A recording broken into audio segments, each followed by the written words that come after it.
مساء الخير واهلا بيكم وحلقه جديده من مباشر من مصر، وبنبتدي مع الاحداث من خلال الاسبوع الماضي وايضا اليوم، والاحداث كلها طبعا يعني ساخنه. هذه الاحداث بيجي وثيقه الازهر اللي هتكون نقاشنا بعد فقره الاخبار ان شاء الله. ازيك يا داليا؟ بنرحب بيكي والحمد لله على السلامه، وافتقدناكي الحلقه اللي فاتت. ميرسي يا عبير، ومساء الخير طبعا، وميرسي جدا ان انت كمان افتكرتيني الاسبوع اللي فات. لا طبعا انا اقدر. مشاهدينا مساء الخير. الحقيقه زي ما قالت عبير، يعني يمكن اهم خبر موجود النهارده في المنشطات كلها هو وثيقه الازهر.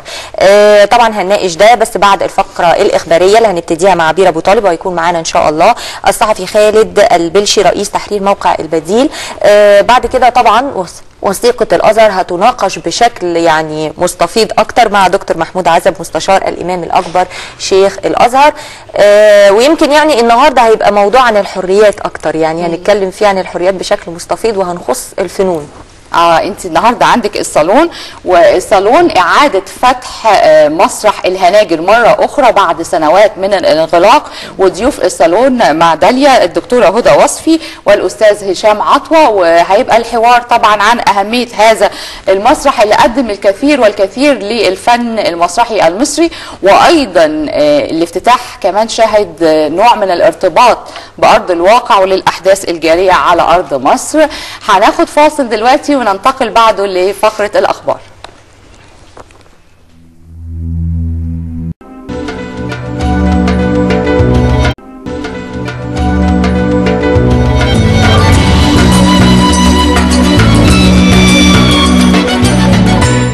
افتتح الدكتور شاكر عبد الحميد وزير الثقافة، ترافقه الدكتورة هدى وصفي والمهندس محمد أبو سعدة رئيس صندوق التنمية الثقافية ولفيف من المثقفين والفنانين. افتتح مسرح الهناجر للفنون. تضمن حفل الافتتاح عرض فيلم تسجيلي بعنوان الهناجر سنوات من الإبداع، وعقب ذلك افتتح معرضا فنيا شارك فيه عدد كبير من الفنانين، بالإضافة إلى قاعة سينما ثلاثية الأبعاد. واختتم الافتتاح بتقديم العرض المسرحي أهدى اليسار بطولة لطفي لبيب، وهو من تأليف محمد الرفاعي والإخراج لمحسن حلمي، ويجسد العمل جانبا من المشهد السياسي الراهن بطريقة كوميدية ساخرة.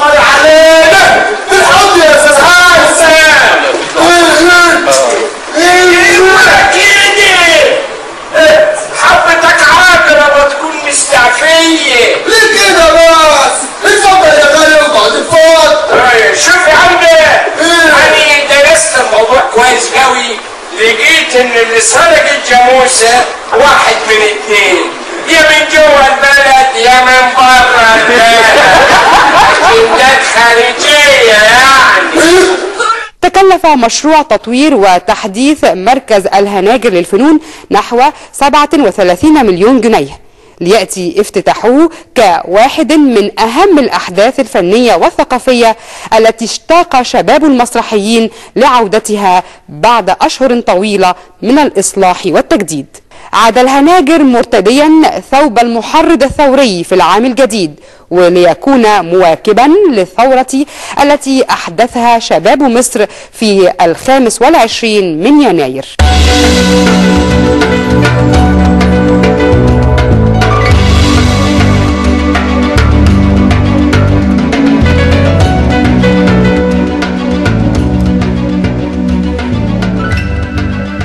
مشاهدينا رجعنا لكم مرة تانية مباشر من مصر وفقرة الصالون، وزي ما نوهنا في بداية الحلقة ان احنا هنتكلم عن الحرية، حرية الفنون بالاخص، وهنتكلم بالتحديد عن مسرح الهناجر. الحقيقة انه مسرح الهناجر افتتح سنة 92، طبعا ده الافتتاح الاول، ولا يمكن نذكر مسرح الهناجر الا ونذكر معه اسم دكتور هدى وصفي، يمكن لأنها الحقيقة أفنت سنوات كتيرة من عمرها في هذا المركز. والحقيقة أنه في فترة وجيزة جدا أصبح مركز الهناجر نقدر نقول منبر للفنون، للفنانين، للمبدعين، والحقيقة أخرج لنا كمية كبيرة جدا من المبدعين يمكن في المسرح، خاصة في جميع مجالات المسرح سواء إخراج أو تأليف أو ممثلين. للي متابع الهناجر الحقيقة إغلاقه مش هنقدر نقول انه للتطوير والتحديث كما يعني يقال او يشاع، لكن يمكن لانه معروف للمتابعين احداث او يعني نشاط مركز الهناجر يعرف انه في الفترة الاخيرة اللي قبل اغلاقه الحقيقة كان نقدر نقول محرض للثورة. الكلام ده كان من 4 سنوات، دلوقتي رجع مركز الهناجر مرة تانية، والحقيقة انه مش بس في مصر والعالم العربي في فرحة عارمة بانه افتتح مرة تانية. الحقيقة نقدر نقول انه العالم كله، لانه في سنة 2000 اليونسكو قال انه هو من افضل مراكز حوض البحر المتوسط. اسمحوا لي في البدايه وقبل ما نبتدي ان احنا نتكلم ارحب بضيوفي. معايا دكتور هدى وصفي، حقيقه يعني بهنيكي ومبسوطه لوجود حضرتك معايا، وكمان برحب بالاستاذ هشام عطوه مخرج وممثل مسرحي. اهلا بحضراتكم معايا. دكتور هدى، اهنيكي الاول بالافتتاح، وبعدين نقول ان في استقاله صاحبه الافتتاح. موضوع الاستقالة ده كان ليه عدة أسباب، نعرف من حضرتك السبب. الحقيقة أنا كنت يعني كنت يعني ما كنتش مبسوطة إنه المكان اتقفل. وكنت يعني قبل ما إغلاقه كان دايما في توتر في كل عرض مسرحي يحصل ولفت نظر، وانه ده يعني ده حاجه مش مطلوب هذا النوع من الابداع. فكان باستمرار عندي يعني مشاكل في العروض اللي بعملها، وانا كنت مؤمنه تماما بانه ما دام حد يعني او ما دام في حد بيبدع يعني مساله الابداع بالنسبه لي ملهاش سقف. فكان ما اقدرش يعني ان انا ارجع حد او كده، وكان طبعا بيبقى في احتكاكات كتيره بالذات مع الرقابه او مثلا امن الدوله، وامن الدوله طبعا ناحيه ثانيه، ووزاره الداخليه وحدوته كده، كانه مثلا هو ده اللي هيعمل الانقلاب يعني. بس واضح ان هو كان ليه برضه دور يعني، لانه الحقيقه كمان الفنانين الشباب اللي احنا بعد الثوره ما خلصت وجبناهم علشان عملوا حواديت الميدان في ساحه الهناجر قبل الافتتاح كانوا كلهم تقريبا طالعين من الهناجر. ما هو دكتور هدى، هما دايما يقولوا ان الفنانين والمثقفين دايما بيبقوا في الصفوف الاولى لاي ثوره في العالم. بالظبط. وهم يعني الفن مش بس رصد للواقع الموجود، هو اكيد محرض يعني للاحداث كلها اكيد. هو الحقيقه انا لما لقيت ان هو يعني اغلق للتطوير، وحاولنا لانه يعني كان حصل محاوله لاصلاح وبعدين حصل تاخير، وبعدين انا حاولت اعمل بالجهود الذاتيه برضو، قعدت شويه يشتغل، وبعدين كان دخل بقى حد يعني بدات بقى المرحله الثانيه من الشركات اللي دخلت بعد الشركه الاولى. كل ده خلاني برضو الجا لاماكن اخرى عشان اعمل فيها نشاطات.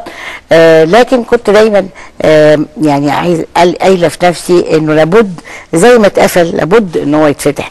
كان دايما عندي امل انه هو، وما كنتش عايزه اسيب المكان، كنت حاسه كانها هزيمه، وكان لابد انه يعني زي ما تقولي اشيل الهزيمه دي. فكنت زي ما هو اتقفل لابد ان هو يتفتح تاني. عشان كده لما اتفتح انا اشتغلت طبعا، لكن لما اتفتح قلت خلاص انا سايبه المكان وسايبه له برنامج برضو لمده 6 اشهر قدام كمان.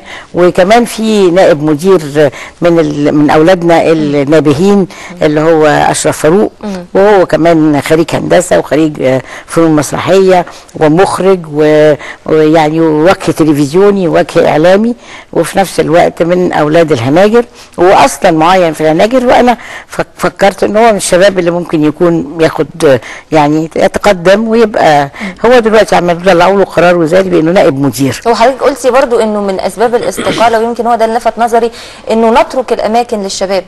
ده اكيد طبعا، ده اكيد.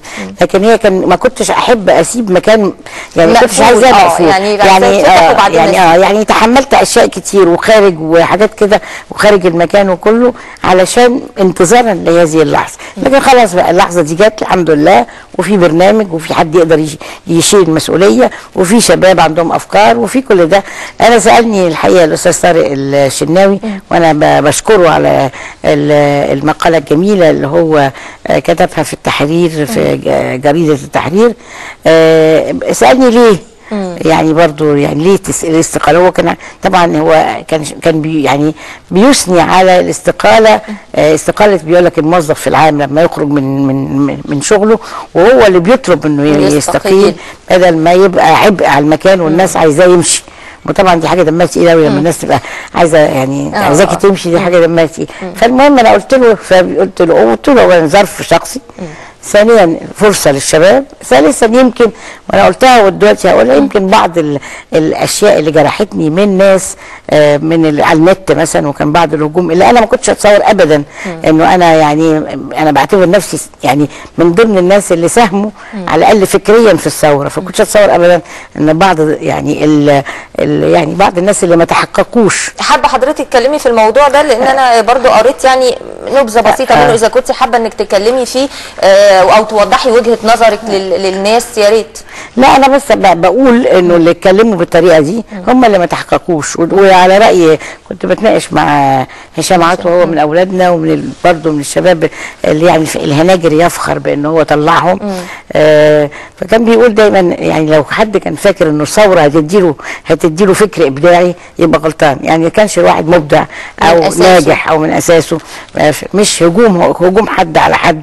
وانا شفت انه اللي حصل بعض الحاجات اللي هي التجاوزات اللي حصلت جت من ناس لم تتحقق، وبالتالي يعني لكن انا فعلا كنت مصره على ان انا يعني ان انا استقيل، وهذا ما حققه لي الحقيقه الدكتور شاكر عبد الحميد. استاذ هشام، يمكن يعني الثورة عاملة في البلد عامة نوع من عدم الاستقرار في كل المجالات، يعني كل المجالات متخبطة، في كل المؤسسات في تخبط. تفتكر الفن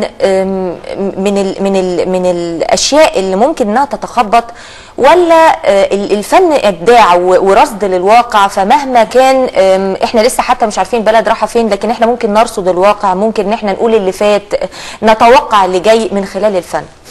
بص الحقيقه وحضرتك العمل الفني على قد ان هو عمل ابداعي، لكن عاده انه الفن بيتطور وبيستمد تطوره واستقراره من استقرار الشعوب ومن ازمات الشعوب. يعني الفن كمان مرتبط لانه عمل مجتمعي.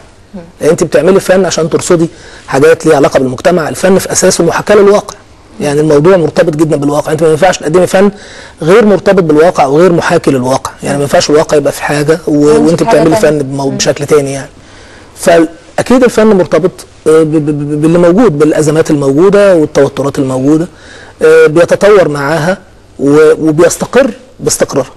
يعني ده مش معنى علمي قد ما ده معنى موجود على ارض الواقع. يعني بدليل انه كان في عمليات فنيه كتير او محاولات وارهاصات كتيره كانت بتقدم لما يحدث في المجتمع. يعني في مسرحيات كتيره اتقدمت اكيد كانت بتطالب بالتغيير، اكيد كانت بتلقي باحجار في المياه الراكده، اكيد كانت في محاولات لانه انت بتعملي في توقيتات الازمات دور الفن الحقيقي. يعني انت شاركت في حاجات كده؟ انا عملت البؤساء في المسرح القومي في 2009 2010. يمكن كانت الدكتوره هدى وصفي جت حضرت الافتتاح في المسرح القومي قبل حريق المسرح القومي. البؤساء كانت بتتكلم على الثوره. يعني البؤساء كانت وقت ما كنا بنعمل ازمه رغيف العيش، ما كانت موجوده والناس كانت بتقف بالطوابير على رغيف العيش. قدمنا البؤساء في المسرح القومي وكان فيها مشهد للثوار. ده كان في مشهد حاصل لدرجه الناس قالوا لي ده ثوره على خشبه المسرح حاصله. كان في مشهد للثوار والميدان وعاملين متاريس في الميدان وكان الموضوع وبيجيبوا المسؤول عن دوت وبيحاسبوه بيحاكموه. يعني مش انا بقى لوحدي الحقيقه، يعني لانه في اعمال كتيره اتقدمت. يعني انا وانا موجود في مسرح الطليعه اتعملت مقلوب الهرم، مسرحيه اسمها مقلوب الهرم في المهرجان التجريبي اللي فات. وفاكر كمان الناس اللي في الثالث الراحل اسامه انور عكاش، والناس اللي في الثالث. لا يعني حاجه دور الفن اكتر. لما كنت مديره القومي قال لي جه واحد ليه والله بعد العقد كنت لسه مديره القومي، قال لي يا دكتوره فاضل بقى تزقينا عشان نقوم بثوره بعد المسرحيه دي.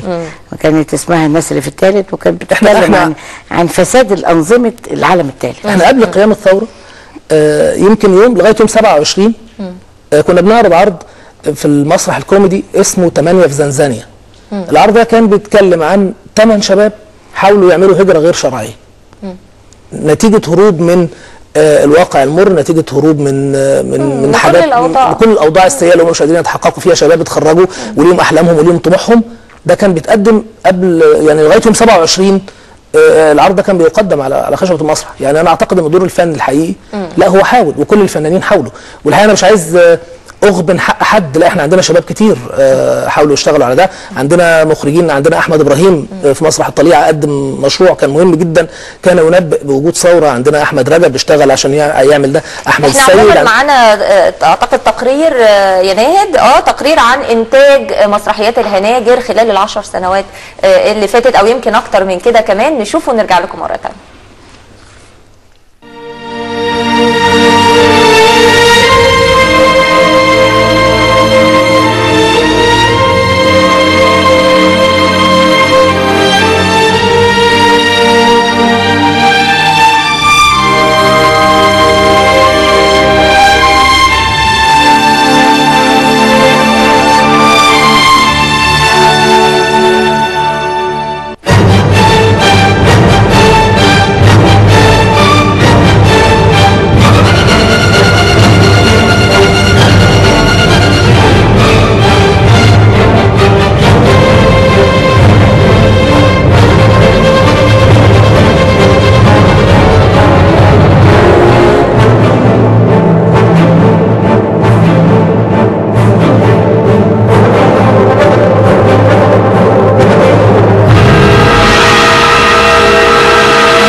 مشاهدينا رجعنا لكم مره ثانيه مباشر من مصر، ولسه بنتكلم مع دكتور هدى وصفي ومعانا كمان هشام عطوه.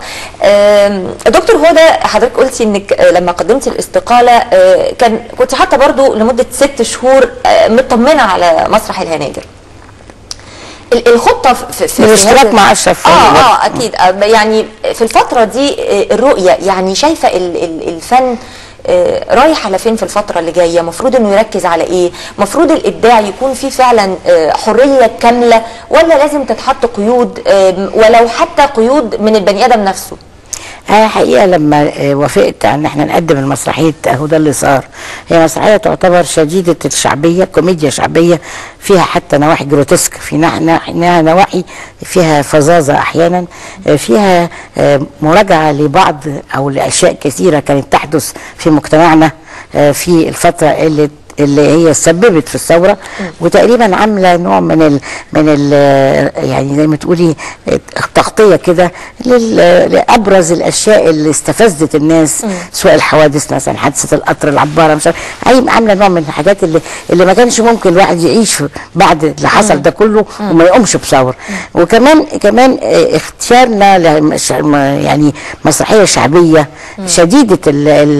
شديدة الارتباط بالشارع، نقدر نقول جه كمان عقب اكتساح القوى يعني قوى مثلا القوى الإسلامية والسلفية للشارع، الشارع اللي اتساب من غير ما يبقى فيه كم من المسارح الكافيه اللي كان لازم تبقى موجوده في كل حته.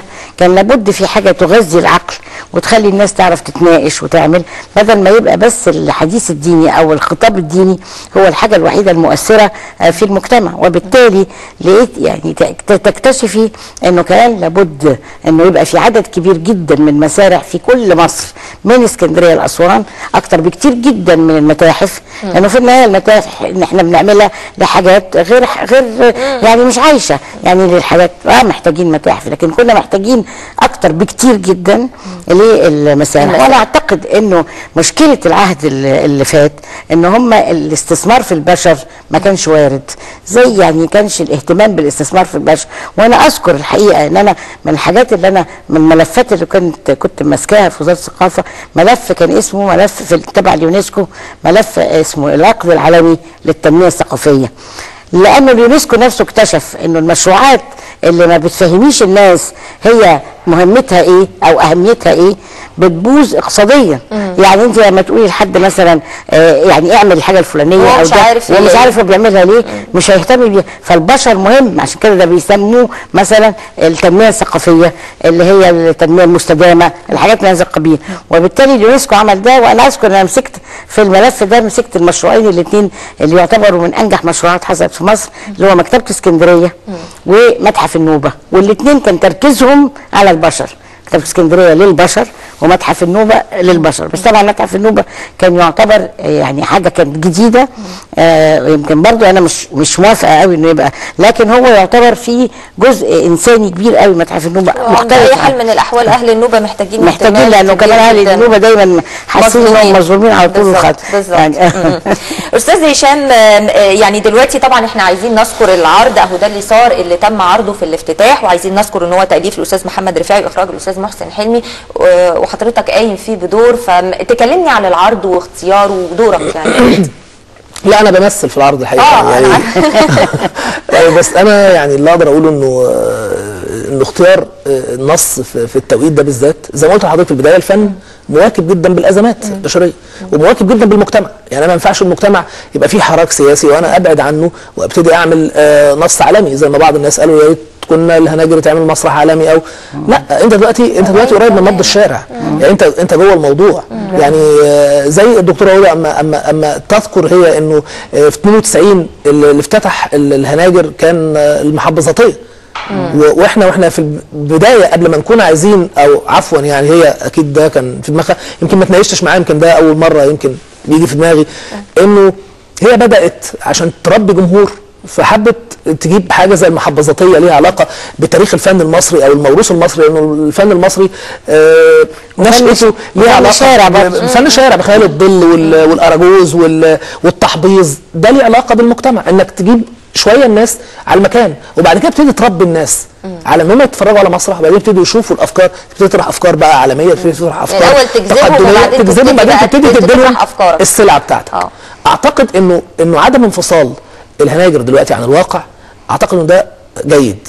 ده مش يعني ده حاجه محموده، انه انت بتشتغل على اللي حاصل. اهو ده اللي صار.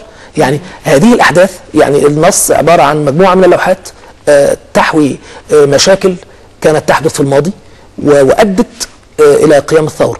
يعني ده اللي حصل. يعني هو النص عايز يقول انه كل هذه المشاكل ادت الى هذه النتيجه، والنص بيحاول يطرح انه في الاول في الاخر ده الماضي، يعني كان فيها رؤيه للماضي، الماضي كان فيه الاشكال ديت، كان ده اللي حاصل، عشان اللي جاي يبقى شايف ما يعملش ده. فبالتالي يبقى انت كمان لو دور الفن ايه؟ دور الفن انه انت بتشتغلي لبكره، انت مش بس بتشتغلي تعملي فلاش باك، انت بتستغلي الماضي عشان تحدثي المستقبل وتقدري تعيشي في الواقع اللي انت عايشاه بشكل جيد. يعني احنا معانا جزء من المسرحيه، يا ريت نروح نشوفها ونرجع مره ثانيه. احنا مستنيينهم عند النور. يا ده بالصوت عاد ده صوت الحق. انت هتلخبطني ليه اكتر ما بنتلخبط؟ ما هو يعني عشان كده انا بقول يا ست مصرويه انه لازم ولابد وضروري انكم تسافروا مصر، يعني تطمنوا عليها. ايوه صحيح، ده احنا بقالنا 3 سنين ما نعرفش حاجه عن عبد الواصل. سافر مصر. مصر اللي بنشوفها دلوقتي في التلفزيون ده انا انحرف. أول مرة تزور أولياء الله الصالحين دول ينادوك يا مصراوية. مصراوية فين يا غالية؟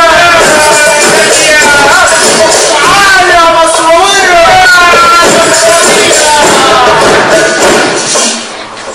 قادر يا إبراهيم. انهم بينادوني من زمان بس نسافر ونفوت ارض النيل. يعني احطها في حباب عينيا بتوعي. ايه تقدم وشك جيبك والطين في عينيك. اطمنت انا قوي كده. ايوه بس احنا لازم نسافر مصر يا مصراوية نطمن على عبد ولدي ولو كتب علينا الانحراف منعين انت يا ستي. وهي لما ترجع تاني انت بتبرد تقول ايه يا عم؟ استمريت ان شاء الله. انا ما اعمل فطرتين لعدته يسافر يوم الجمعه. رجعنا لكم مشاهدينا مرة تانية. دكتور هدى، يعني في الفترة اللي غاب فيها مسرح الهناجر مدة 4 سنوات الحقيقة في أماكن أخرى يمكن كان مسرح الهناجر غير إنه هو زي ما قلنا إنه هو منارة للمبدعين والفنانين، إلا إنه الحقيقة كان ليه دور كبير جدا في عمل ورش عمل للشباب، في إنه يخرج لنا شباب مبدعين جداد. الحقيقة الدور ده مش عايزه اقول ان في بعض الاماكن اصبحت ومش خافي على احد ساقية الصاوي من الاماكن العظيمه اللي خدت الدور ده بشكل كبير جدا. في خطه ان احنا نقدر نرجع الموضوع تاني، برضو انه مش هنقول انه يبقى هنا اكتر من هنا او الموضوع تنافسي، بالعكس احنا طالبين انه يكون هناك عده اماكن تشعل الابداع وتدي مبدعين اخرين، لكن على الاقل انه يعيد مره اخرى رواده اليه. بس هي في نقطة هنا، هي ساقية الصاوي طبعا لها دلوقتي تواجد على الساحة، والحقيقة الموضوعات اللي مطروحة فيها والنشاط اللي فيها بديع، وبحيي عليه المهندس عبد المنعم الصاوي، وكمان بهنيه بالنجاح في الانتخابات. لكن في نقطة بقى يمكن ما حدش عملها في مصر الحقيقة، مش عشان الهناجر عملتها لكن دي الحقيقة.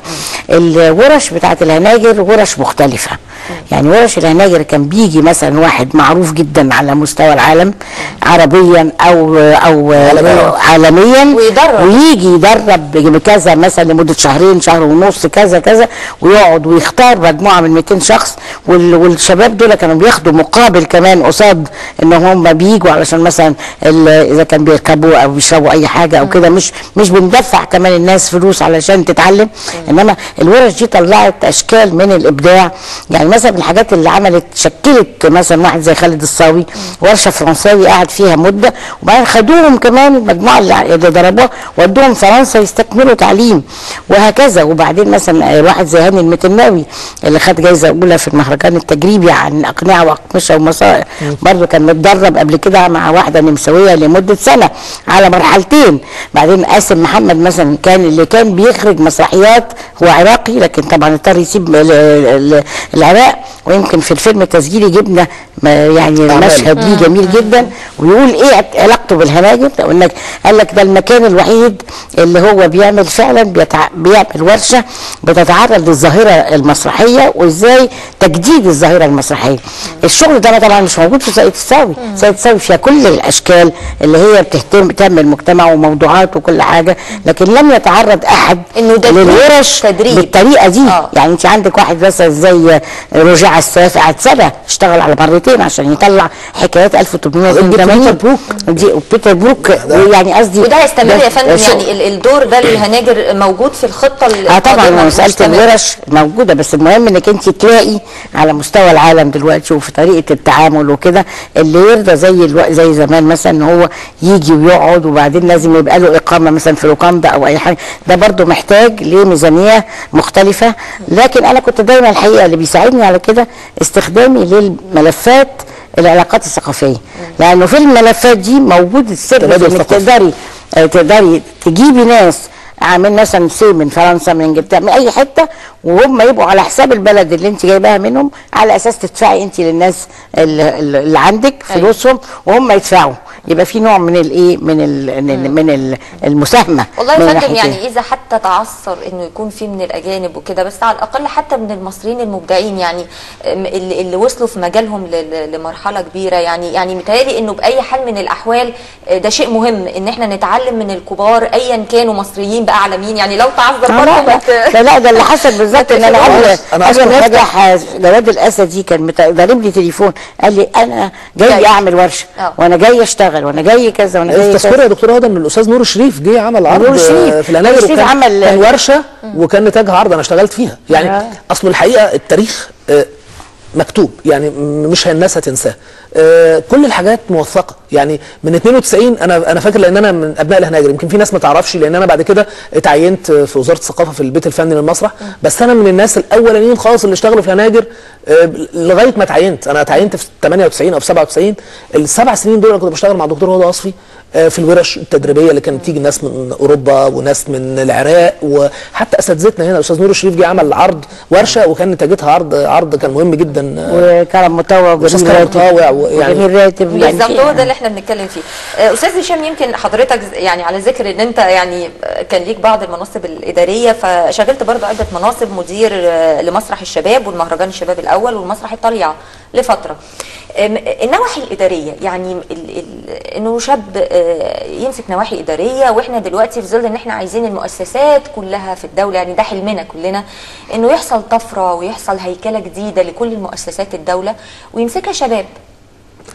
النواحي الاداريه احنا ناقصنا ايه في المجالات وهنخص الفن، يعني في كل المجالات الاداريه اعتقد واحده، يعني حتى لما بتيجي تدرس بندرسها عامه وبعد كده بنخص. فالنواحي الاداريه في البلد كلها محتاجه ايه، والفن بالذات محتاج ايه؟ يعني اعتقد انه النواحي الاداريه مرتبطه جدا بالقوانين. يعني يمكن من الحظ انا خريج اداره اعمال، انا بزنس ادمنستريشن اصلا. فالاداره مرتبطه جدا بالقانون وتفعيله، انه يبقى في اليات لتنفيذ هذه القوانين وانها ما تتحولش لبيروقراطيه. انا عشان احل في كل المشاكل الاداريه لازم يبقى اللي يحكمني القانون، يبقى في قوانين ملزمه، وفي نفس الوقت انا ابقى في تاديتي او في خدمه هذا القانون بشتغل بمرونه. فده اللي يحل لنا مشاكل كتيره اداريه. بالنسبه للفن اعتقد ان الفن يجب انه يعتمد على الشباب، يبقى في اعتماد بجزء اكبر على الشباب. انا تجربتي في مسرح الشباب الى حد ما مش انا اللي هحكم عليها، انا اللي هيحكم عليها الناس او ما قدم او ناس تقول ده. يعني قدمنا مجموعه كتيره جدا من الشباب، لانه مسرح الشباب والحقيقه يمكن وانا بشتغل في مسرح الهناجر كنت حاطط عيني على الدكتوره هدى وكنت مركز معاها، لانه هي عفوا انا مش بقول ده، يعني يمكن القدر هو اللي جمع ان انا ابقى موجود النهارده يعني معاها. هي كانت ساعدت انه عينت 58 واحد في الدفعه اللي انا اتعينت فيها، وكان معانا اساتذه كبار دلوقتي، استاذ فتحي عبد الوهاب واستاذ حسام فياض وناس انا مش، واستاذ احمد الحلواني، مجموعه الحقيقه كبيره جدا. 58 واحد عينوا في وزاره الثقافه في التوقيت ده، واحنا ما كناش لسه، يمكن كنا معانا مؤهلات عليا قبل كده ولسه بندرس فن، ما كناش خلصنا حتى شهاداتنا. وقفت جنبنا لان احنا كنا اشتغلنا في الهناجر وفي اللجنه حضرتك فاكره، وساعدتينا كانت هي والاستاذ محسن حلمي والاستاذ سامي خشبه رحمه الله عليه، وقفوا جنبينا وساعدونا. انا كنت مركز في ادارتها للموضوع، هي كانت بتدير الموضوع من خلال انها حاطه عينها على الشباب فعلا وعايزه تطلع الشباب دول، وكانت مركزه لكده، فعملت جيل. يعني في اساتذه كبار موجودين طلعوا من مسرح الهناجر، اللي فيه الاستاذ خالد سيد صالح والاستاذ خالد الصاوي. عموما موضوع الاداره ده يمكن هنرجع له مره ثانيه، بس احنا معانا الفنان لطفي لبيب بطل عرض. اهلا بحضرتك يا فندم، لسه معايا ولا الاتصال للاسف يعني انقطع، فان شاء الله هعود الاتصال بيه مره ثانيه. يعني موضوع الاداره ده يمكن دايما يقولوا لك ايه، احنا محتاجين حد اداري وحد فني. يعني ما ينفعش ان احنا ندير، وخصوصا المؤسسات الفنيه ما ينفعش ان انا يبقى اداري بحت، يعني طبعا. 1 2 3 محتاج حد برضو يكون فني، واعتقد ان ده في كل المجالات المفروض انه يكون موجود طبعا. لكن في النواحي الفنيه التليفون رجع مره ثانيه. معانا الاستاذ لطفي لبيب. الو اهلا بحضرتك يا فندم. كل سنه وانتم طيبين. كل سنه وحضرتك طيب. كل مسرحيه وانتم طيبين. وايه تاني وانت طيب يا فندم، واحنا مبسوطين جدا انك معانا. ما بعرفش اتكلم، للاسف في التليفون. لا احنا هنخليك تعرف تتكلم يا استاذ لطفي. طبعا الف مبروك للمسرحيه، والحقيقه انا سامعه ان هي ما شاء الله يعني مكسره الدنيا بالفعل. الحمد لله. يعني افتتاح مسرح الهناجر بمثابه رئه جديده للثقافه في مصر. وانا بالمناسبه انا مش شايف مين عندك ولا معايا طبعا دكتور هدى وصفي، ومعايا استاذ هشام عطوة. وبقول ان الدكتوره هدى وصفي لها الفضل الاكبر في هذا العمل الفني، انها تبنته وادته طاقتها كامله ولم تبخل بشيء على الاطلاق. قولي بقى استاذ لطفي، يعني العرض بالنسبه لك، دورك في المسرحيه، اول ما جالك بتسموه النص بقى، النص مسرحي. النص انا اول ما بعت لي محسن حلمي، هناك بعض المخرجين لا ينبغي ان نفكر فيما سنفعل معه. لا، اول ما بعت لي محسن حلمي انا اثق فيه كمخرج ثقه تكاد تكون مطلقه، فقال لي انا عايزك معايا في الروايه دي. قلت له وانا معاك. وبعد كده جه النص، والنص جميل للكاتب الصحفي الجميل محمد رفاعي، والحمد لله وصلنا لبر الامان. طب احنا نعرف ان مع حضرتك المخرج محسن حلمي، ممكن برضو نكلمه؟ اهو مع حضرتك. ثانيه واحده. حاضر، احنا معاك. الو. الو. ايوه استاذ محسن. ايوه يا فندم. يعني الف مبروك على العرض، ويعني الحقيقه يعني نعم العرض ان هو يبتدي كده في الافتتاح، وان هو يعني الحقيقه زي ما قلنا ان كل اللي شافوا العرض قالوا ان هو مواكب جدا للاحداث الجاريه في مصر حاليا. الحمد لله، ده يعني شهاده اعتز بيها والله. يعني طبعا الاخراج المسرحي يعني عمل الحقيقه مش سهل، واكيد انه تطلب منك فتره اعداد. خدت قد ايه؟ كان في عقبات قدامك؟ لا، خد الحقيقه خد مجهود جامد يعني على اي روايه ثانيه، يعني خد مني مجهود فعلا اكثر. ليه يا فندم؟ ليه مش اي روايه؟ لا، لاسباب كثيره، ان احنا كنا بنبدا بروفات وبعدين نتوقف لسبب الاحداث. يعني مره احداث بيحصل يعني في البلد. ايوه، وخصوصا ان طبعا الهناجر كمان في موقع الاحداث. قصر العيني طبعا معايا شباب وشابات، فكنت يعني ما برضاش برضه يعني من باب يعني فكنت بنضطر نوقف البروفات في الاوقات دي، فوقفنا كتير جدا الحقيقه يعني. عموما احنا انهم شباب جداد لسه كلهم، كانوا محتاجين تدريبات كتير وشغل كتير يعني.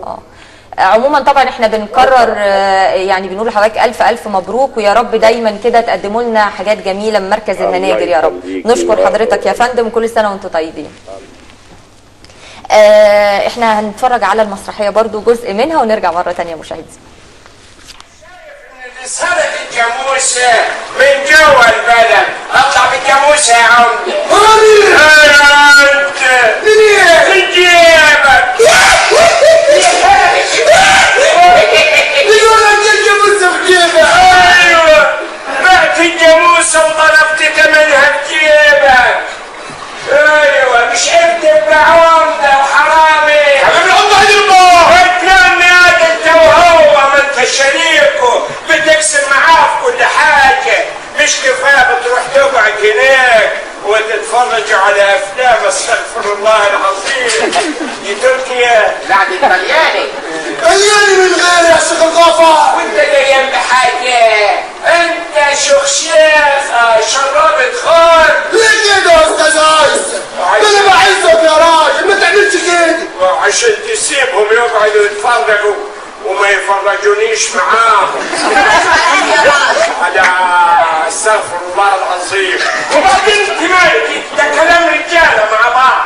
لا بس كده يا استاذ هيثم، انا هفرجك على استغفر الله العظيم وعلى الايطالياني، تعرف الالماني كمان. طب خلينا في المهم. رجعنا لكم مشاهدينا مرة تانية، وطبعا برضو بنشكر الأستاذ لطفي لبيب وبنشكر الأستاذ محسن حلمي إن هم خرجوا من المسرحية الحقيقة وكلمونا في التليفون، بنشكرهم شكر جزيل. نرجع لدكتور هدى. الحقيقة المشهد السياسي دلوقتي اختيار طبعا مجلس الشعب، وأول مرة أول خطوة للديمقراطية، ونقدر نقول سيطرة الإسلاميين زي ما الكل يعني بيقول على البرلمان. تفتكري ان ده ليه علاقه بالفن؟ يعني في كتير قوي قوي متخوف، وفي نفس الوقت لا بتخرج تصريحات، كانت طبعا في الاول تصريحات الحقيقه بترعب، بعد كده ابتدى الموضوع يخف شويه، وكله قال انه ممكن ده نتيجه ممارسه السياسه، كل شيء هيبتدي يخف شويه او يبقى ليه بقى الطرق الصحيحه. راي حضرتك الفن رايح على فين لو في سيطره فعلا من الاسلاميين؟ شوفي، التجربة لازم تعدي منها، لازم نمر من التجربة، والتجربة هي اللي تحكم إذا كان اللي هيبقوا مسؤولين هيبقى عندهم فعلا القدرة على أنهم يفهموا يعني إيه دولة. مصر دولة عريقة، وفي نفس الوقت أعتقد أنه مش أي حد هيقبل انك انت تتعدي على حريته، لا الشخصيه ولا حريه ابداعه. ما اعتقدش النهارده بعد ما السماوات المفتوحه دي كلها واللي حاصل في العالم كله، انا ضد حكايه انه مش عارفه ايه خايفين مش عارفه ايه من الاسلاميين. طب ولما يصدروا حاجه يقول لك القباط هيعملوا ايه، وحاجات كده دي انا ما بتنرفزني، لانه ما اعتقدش يعني هيبقى، انا ما اعتقدش، مش بس ما اعتقدش، لانه لو حصل غير كده كمان ما حدش هيقبل ان هو يرجع لورا بالشكل ده، في اثناء مثلا انك انت تبصي تلاقي بلاد زي ماليزيا وهي كلها بلاد اسلاميه، ولا زي تركيا، ولا زي كذا بلد من البلاد اللي هي عملت تجارب جميله وعملت حاجات يعني اقتصاديا عظيمه. نفكر الاول في الاقتصاد، نفكر الاول انه يبقى الناس عندها كرامه، نفكر الاول ننفذ المصطلحات اللي قامت عليها الثوره، عيش، كرامه، كرامه انسانيه، عداله اجتماعيه. العداله الاجتماعيه دي حاجه صعبه جدا، فلما نعمل حاجه زي دي نبقى نتكلم بقى على ان انا امنعك انك تعبري عن نفسك او ما تعبريش عن نفسك، او تتدخلي في الابداع او لا. نشوف راي استاذ هشام برضو علشان خلاص ما فاضل لنا اقل من دقيقه. لا، انا في الحقيقه شايف انه يجب علينا عموما كمصريين ان احنا نحترم ما اتى به الصناديق، انه الشعب نزل قال كلمته والشعب اختار، يجب ان احنا نحترم ده. واعتقد انه المجلس الشعب اللي جاي عارف ان هو موجود عشان يشرع للشعب المصري كله بكل طوائفه، وهو عارف وفاهم انه المصريين مصر بلد 7000 سنه حضاره يعني. هشام انت متفائل؟ ان شاء الله متفائل بالثوره طبعا. بشكر الحقيقه ضيوفي، بشكر دكتور هدى وصفي استاذ الادب الفرنسي بكليه الاداب جامعه عين شمس، بشكرك حضرتك يا فندم جدا، بشكر هشام عطوه مخرج وايضا ممثل مسرحي، بشكرك لوجودك معانا. مشاهدينا بشكركم، والحقيقه زي ما بنقول ان الفنانين دايما بيبقوا زي ما قلت في الصفوف الاولى لاي ثوره. الابداع والفن ما ينفعش ان حد يحجر عليه، وهو اللي بيوصلنا للحضاره، فيا ريت نهتم في الفتره الجايه بالفنانين وبالابداع بشكل خاص. مشاهدينا بشكركم، تصبحوا على خير.